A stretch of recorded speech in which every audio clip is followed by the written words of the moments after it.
नमस्कार दोस्तों, आज एक ऐसी खबर लेकर आया हूं जो हमारे देश की मीडिया के लिए बहुत बड़े तमाचे की तरह है। हुआ ये कि नॉर्वे की एक पत्रकार जिनका नाम है हेले लैंड, उन्होंने हमारे देश के सबसे बड़े और सबसे पुराने प्राइवेट न्यूज़ चैनल एनडीटीवी की ऐसी धुलाई कर दी है कि जवाब देते नहीं बन रहा।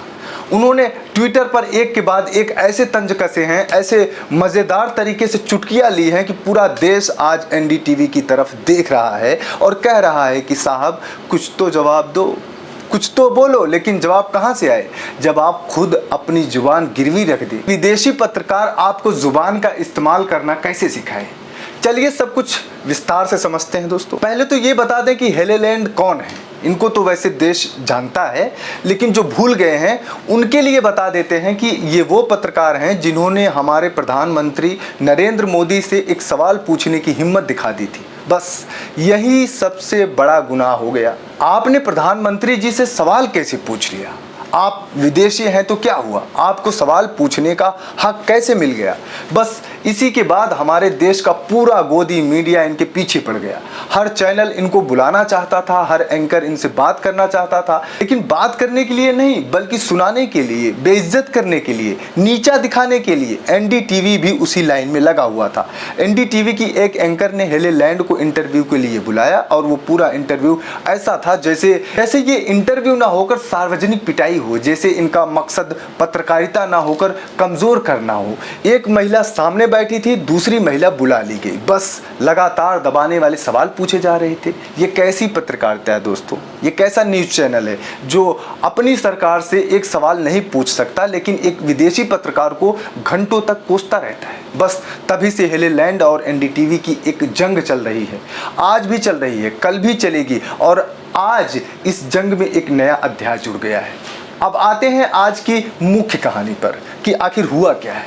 दोस्तों, इस समय देश की सबसे बड़ी खबर क्या है ये हम सब जानते हैं। सोनम वांगचुक जी पिछले 16-17 दिनों से अनशन पर बैठे हुए हैं। 19वां दिन जारी है। संसद से मात्र 1 किलोमीटर की दूरी पर जंतर मंतर पर एक 60 साल का शिक्षाविद, मैग्सेसे अवार्ड विजेता, जिनकी वजह से 3 इडियट फिल्म बनी, जिनके काम की वजह से भारतीय सेना के जवान -50 डिग्री में भी गर्म रहते हैं, वो इंसान भूखे पर बैठा है। वो इंसान अनशन कर रहा है।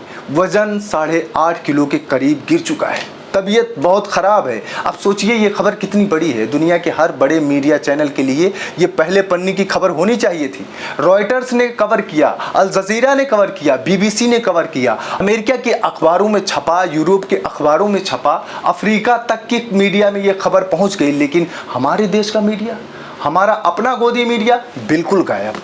न कोई प्राइम टाइम डिबेट, न कोई कवर स्टोरी, न कोई एंकर वहाँ पहुँचा, न कोई चैनल का ओबी वैन जंतर मंतर पर दिखाई दिया। जबकि ये लोग तो एक बादल फटने की खबर भी 3 घंटे की डिबेट कर लेते हैं। एक बच्चे के गड्ढे में गिरने की खबर पूरा दिन कवरेज कर लेते हैं। किसी अभिनेता के बाल कटवाने पर विशेष कार्यक्रम बना लेते हैं। लेकिन जब देश का सबसे बड़ा शिक्षाविद अपने जान की बाजी लगाकर बैठा है तो पिन ड्रॉप साइलेंस। इस पर अभिजीत दीपके ने एक ट्वीट किया, बहुत ही सटीक ट्वीट। उन्होंने लिखा कि सोनम वांगचुक जी के अनशन पर मुख्य धारा की मीडिया ये मौन कभी भुलाया नहीं जा सकता। ये लाइन बहुत गहरी है दोस्तों। ये लाइन आने वाले वक्त में इतिहास की किताबों में लिखी जाएगी कि जब देश में सबसे बड़ा शिक्षाविद अपनी जान दांव पर लगाकर बैठा था, तब हमारे देश की मीडिया ने क्रिकेट मैच की डिबेट की, बॉलीवुड की गॉसिप चलाई, राजनीति पार्टियों के आपसी झगड़े दिखाए, लेकिन सोनम वांगचुक जी का एक शब्द नहीं बताया। अब यहाँ वो कहानी शुरू होती है जिसने आज पूरा माहौल बदल दिया। इसी ट्वीट को हेले लैंड ने रीट्वीट किया और अपने अंदाज में एक बहुत ही करारा तंज कसा। उन्होंने लिखा कि ये तो एनडीटीवी के लिए बहुत बढ़िया मौका है। कोई एनडीटीवी के एडिटर को टैग करो, ये पढ़कर हंसी भी आती है और दुख भी होता है। हंसी इसलिए कि विदेश का एक पत्रकार हमारे देश के चैनल की खिल्ली उड़ा रहा है, और दुख इसलिए कि हमारा चैनल इस लायक बन गया कि खिल्ली उड़ाई जाए। हेले लैंड यही नहीं रुकी, उन्होंने एक और ट्वीट किया, इस बार और भी ज़्यादा गहरा तंज। उन्होंने लिखा कि एनडीटीवी के पास एक शानदार मौका है इस अनशन को कवर करने का। वो ग्राउंड जीरो से रिपोर्टिंग कर सकते हैं, वो सरकार का पक्ष भी ले सकते हैं, और अगर वो थोड़ी हिम्मत जुटाकर सरकार से नीट स्कैंडल के बारे में गंभीर सवाल भी पूछ लें तो उसे बोनस पॉइंट्स मिल जाएंगे। ये सुनकर हंसी नहीं रुकती दोस्तों। हिम्मत जुटाकर सवाल पूछना, बोनस पॉइंट्स, ये एक भाषा है एक पत्रकार की। जो हमारे देश के सबसे बड़े प्राइवेट चैनल के बारे में लिख रही है। यानी वो जानती है कि अब सवाल तो पूछ ही नहीं सकते, अगर पूछ ले तो ये आपकी अतिरिक्त उपलब्धि होगी, वरना तो ये सामान्य पत्रकारिता का काम है। दोस्तों, यहाँ थोड़ा सा एनडीटीवी का इतिहास याद कर लीजिए।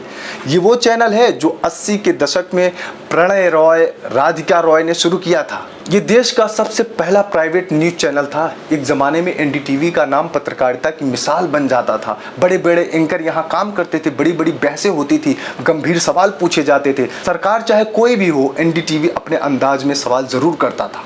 आज वही एनडीटीवी इस हाल में पहुंच चुका है कि उसकी जुबान से एक सवाल तक नहीं टपकता। प्रधानमंत्री जी का नाम आते ही जैसे लकवा मार जाता है, सोनम वांगचुक जी का नाम आते ही आवाज़ बंद हो जाती है, नीट पेपर लीक का नाम आते ही टीवी स्क्रीन पर विज्ञापन आ जाते हैं। ये गिरावट कैसे हुई दोस्तों? ये गिरावट रातों रात नहीं हुई, ये गिरावट धीरे धीरे धीरे धीरे हुई। और सबसे बड़ी बात कि ये गिरावट तब हुई जब चैनल का मालिकाना बदल गया। अब आप खुद समझ लीजिए कि जब मालिक बदलता है, जब सेठ बदलता है, तो चैनल की चाल भी बदल जाती है। कुछ नए सेठ जी आ गए जिनकी शर्तें बहुत सख्त थी कि कुछ भी कर लो लेकिन कुछ लोगों के खिलाफ बोलने की हिम्मत मत करना, कुछ मुद्दों को छूने की हिम्मत मत करना। वो लिस्ट सबको पता है। अब हेलेलैंड की चुटकियां यहीं ख़त्म नहीं होती दोस्तों। उन्होंने एक मज़ेदार ट्वीट किया। इसमें उन्होंने लिखा कि भारत में मुझे कुछ जगहें घूमने के लिए पसंद है। टूरिस्ट अट्रैक्शन के तौर पर नंबर 1 है ताजमहल, दुनिया के 7 अजूबों में से एक। नंबर 2 है मुंबई, बॉलीवुड का शहर। और नंबर 3 है एनडीटीवी का हेडक्वार्टर। जी हाँ, ध्यान से सुनिए, नंबर 3 है एनडीटीवी का हेडक्वार्टर। ये तंज है उनका, बहुत गहरा तंज। यानी हेलेलैंड कह रही है कि एनडीटीवी अब कोई न्यूज चैनल नहीं है, ये एक टूरिस्ट प्लेस है जहां जाकर लोग तमाशा देखते हैं, जहां भांति भांति के जवान पाए जाते हैं जो खुद को पत्रकार कहते हैं। तो दोस्तों, ये इतना बड़ा तंज है कि इससे बड़ा तंज हो ही नहीं सकता। वो एक विदेशी पत्रकार हमारे देश के सबसे बड़े चैनल को चिड़ियाघर बुला रही है और हमारा चैनल कुछ जवाब नहीं दे पा रहा है, चुपचाप बैठा है। क्योंकि अगर जवाब देगा तो और ज़्यादा किरकिरी होगी और चुप रहेगा तो थोड़ा कम। तो चुप रहना बेहतर है। ये है हमारे देश की मीडिया के हालात। यहाँ आप लोगों को एक बात कहनी है दोस्तों कि नॉर्वे की मीडिया कहाँ खड़ी है और भारत की मीडिया कहाँ खड़ी है। ये बात भी समझ लीजिए कि दुनिया में हर साल एक प्रेस फ्रीडम इंडेक्स आता है, यानी दुनिया के देशों में मीडिया कितनी आज़ाद है इसकी रैंकिंग होती है। नॉर्वे इस पूरी दुनिया में 180 देशों में नंबर 1 पर है, यानी दुनिया की सबसे आज़ाद मीडिया। वहाँ पत्रकार बिना किसी के डरे अपनी सरकार से सवाल पूछ सकते हैं, बिना किसी दबाव के लिख सकते हैं। हेलेलैंड ऐसे ही देश के पत्रकार हैं। और भारत, हमारा प्यारा भारत, दुनिया का सबसे बड़ा लोकतंत्र, हम कहाँ हैं? हम 180 में से 157 पर हैं।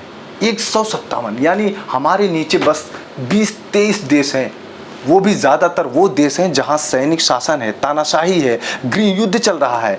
अब आप ही सोचिए कि जिस देश की मीडिया दुनिया की सबसे आज़ाद है, उसका पत्रकार जब हमारी मीडिया को चिड़ियाघर बुलाता है तो हम जवाब में क्या कह सकते हैं? कुछ नहीं, बस चुप रह सकते हैं। क्योंकि हमारी हालत सचमुच में वैसी है। ये देखकर बहुत दुख होता है दोस्तों कि हमारे देश की मीडिया कभी दुनिया की बेहतरीन मीडिया में गिनी जाती थी। हमारे पत्रकार दुनिया के सामने आदर्श थे। आज उन्हीं की खिल्ली उड़ाई जा रही है, आज उन्हीं की तुलना जोकरों से की जा रही है। कहा जा रहा है कि ये वो जमात है जो ना किसी को हंसाती है और ना कोई काम करती है, बस हराम की रोटी खाती है। अब कोई क्या कहे इस पर? दोस्तों, यहाँ एक बात और सोचने वाली है कि हेलेलैंड को ये अधिकार क्यों मिला हुआ है कि वो हमारी मीडिया की खिल्ली उड़ा सके। क्योंकि उनके पास वो पोजीशन है, उनका देश नंबर 1 पर है। वो अपनी सरकार से किसी भी वक्त कोई भी सवाल पूछ सकती हैं। कोई उनका पीछा नहीं करता, कोई उनके दफ्तर पर छापे नहीं मारता, कोई उन्हें जेल में नहीं डालता, कोई उनकी नौकरी नहीं छीनता। वो पूरी तरह से आज़ाद हैं, अपनी सरकार के सामने भी और दुनिया की हर सरकार के सामने भी। वैसे ये भी बता दें कि हेलेलैंड की मुख्य बीट अमेरिका है।